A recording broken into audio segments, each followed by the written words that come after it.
मोहतरम ज़ायरीन हज़रात, अल्लाह पाक का बहुत बड़ा फजल हुआ, करम हुआ कि अल्लाह पाक ने आप हज़रात को हरमैन शरीफैन की हाज़िरी का मौका इनायत फरमाया। ये अल्लाह पाक का बहुत बड़ा फजल है, करम है।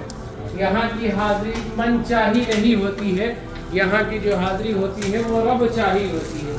जब अल्लाह पाक चाहते हैं तो हरमैन शरीफैन की हाज़िरी नसीब होती है, जब अल्लाह पाक चाहते हैं तो हज उम्रा की सआदत नसीब होती है। इसलिए अल्लाह पाक का बहुत बड़ा फजल हुआ कि अल्लाह पाक ने आप हज़रात को उम्रा की सआदत अता फरमाई।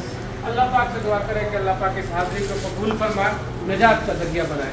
अभी हम सब उम्रा के लिए निकलने वाले हैं।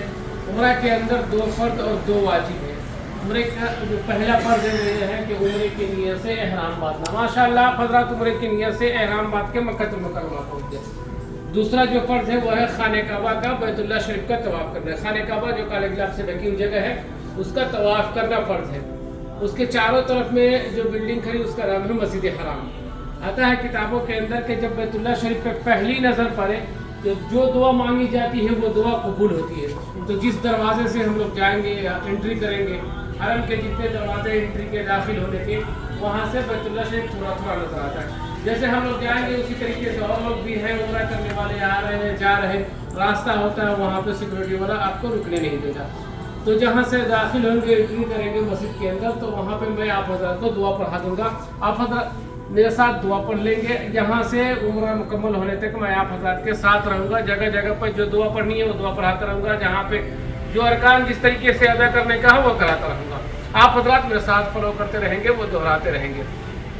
तो हरम के अंदर जब दाखिल होंगे तो दुआ पढ़ाकर आप हज़रात से कहूँगा कि हाजी साहब आप हज़रात अपनी नज़र नीची कर ले। तो वहाँ से आप हज़रात अपनी नज़र नीची करके मेरे साथ चलेगा। मैं आप हज़रात को लेकर चलूँगा मताफ में, जहाँ पे तवाफ़ करते हुए जगह को बोलते हैं मताफ। वहाँ पर ले जाकर एक साइड में एक तरफ करके आप हज़रात से बोलूँगा कि हाजी साहब आप हज़रात अपनी नज़र को ऊपर उठाएं, खाने काबा का दीदार करें। वहाँ से आप हज़रात अपनी नज़र उठाएंगे, खाने काबा का दीदार करेंगे और 3 मरतबा बोलेंगे बिस्मिल्लाह अल्लाहु अकबर अल्लाहु अकबर अल्लाहु अकबर। उसके बाद अपनी ज़ुबान में कह लेंगे कि अल्लाह जब तक दुनिया के अंदर ज़िंदा रखना, मेरी सारी जायज़ तमन्नाओं को जायज़ दुआओं को कबूल करना। इस तरीके से कह लेंगे। उसके बाद जो दिली तमन्ना है, दिली मुराद है, खूब अल्लाह पाक से रो रो कर गिरा कर दुआ करेंगे। दुआ से जब हम सब फारिग होंगे उसके बाद करेंगे तवाफ़ करने के लिए। खाने काबा के 4 कोने हैं, जिस कोने से अपना तवाफ़ शुरू होगा उस कोने का नाम है रुकने हजरे अस्वद, संगे अस्वद वाला कोना। वहाँ से अपना तवाफ़ शुरू होगा। तवाफ़ शुरू करने से पहले तवाफ़ की नियत करेंगे कि अल्लाह मैं तेरे घर के तवाफ़ की नियत करता हूँ, इसको मेरे लिए आसान फरमा, मेरी तरफ से कबूल फरमा।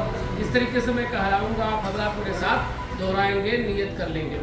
तवाफ़ शुरू नियत करने के बाद पहुँचेंगे कहाँ पे, हजरे अस्वद वाले कोने पे, जहाँ पे हजरे अस्वद वहाँ पे सब लोग पहुँचेंगे। वहाँ पे तो जिस तरीके से नमाज के लिए हाथ उठाते हैं उसी तरीके से हाथ उठा रहे, ज़्यादा ऊपर नहीं है, ज़्यादा तक कांधे के मुकाबिल तक हो, और बाएं तरफ करेंगे।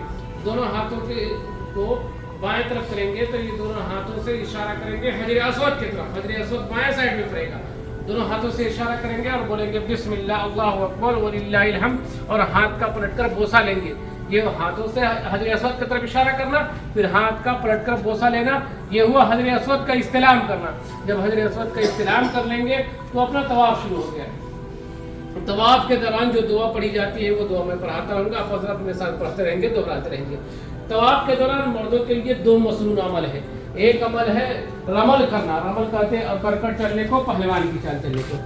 तो रमल करने में इस बात का ख्याल रखेंगे कि हमारी ज़ात से किसी को तकलीफ न हो। जैसे हम लोग हैं अपने में, इसमें इस ग्रुप में बच्चे हैं, बूढ़े हैं, जवान हैं, लेडीज़ हैं, जिनसे हर तरह के लोग हैं। तो इसी तरीके से और लोग होंगे, उसमें भी इसी लोग होंगे, बड़े होंगे, बूढ़े होंगे, लेडीज़ हैं, मस्तूरात हैं। तो एक दूसरे का ख्याल रखते हुए तवाफ़ करना ताकि हमारी ज़ात से किसी को तकलीफ न पहुँचे। चारों तरफ बिल्डिंग खड़ी हुई, इधर उधर नजर नहीं दौड़ाना है, सामने देखते हुए अल्लाह पाक का खौफ हो, अल्लाह पाक का दिल के अंदर खौफ हो कि अल्लाह पाक के घर का तवाफ़ कर रहे हैं, ये बात जहन के अंदर हो। इसको करते हुए हम सब ये बात जहन के अंदर बैठा कर हम सब तवाफ़ करेंगे। तवाफ़ करते करते ये अमल करना हुआ। दूसरा जो है मर्दों के लिए जो मसनून अमल है उम्र के तवाफ़ में वो है इज्तिबा। इज्तिबा कहते हैं दाहिने कांधे को खुला रखना पूरे तवाफ़ में। अभी मेरा दोनों कांधा ढका हुआ है, मैं बताता हूँ आपको। ये दाहिना कांधा खुलता है, जैसे ये एहराम की चादर है, تو ایک طرف دائیں ہاتھ کی طرف تھوڑا سا زیادہ نیچے جھکا دیں گے. اس کے بعد داہنے ہاتھ کے نیچے سے نکال کر چادر کو بائیں کاندھے پر رکھ دیں گے. یہ داہنا کاندھا کھلا ہے, یہ پورے طواف میں کھلا رہے گا. یہ ہوا اجتباء کا ہے. تو یہ مردوں کے لیے مسنون عمل ہے. عمرے کے طواف میں, نفلی طواف میں یہ ضروری نہیں ہے. عمرہ کا طواف ہوگا اس میں آپ کھول کر رکھیں گے.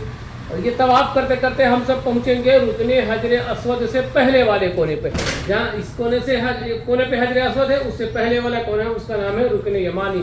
رکن یمانی اور رکن حجر اسود کے درمیان میں جو دعا پڑھی جاتی ہے وہ بہت مشہور ہے, بہت معروف ہے. آپ حضرات کو یاد ہوگا, ربنا آتنا فی الدنیا حسنہ وفی الآخرۃ حسنہ وقنا عذاب النار.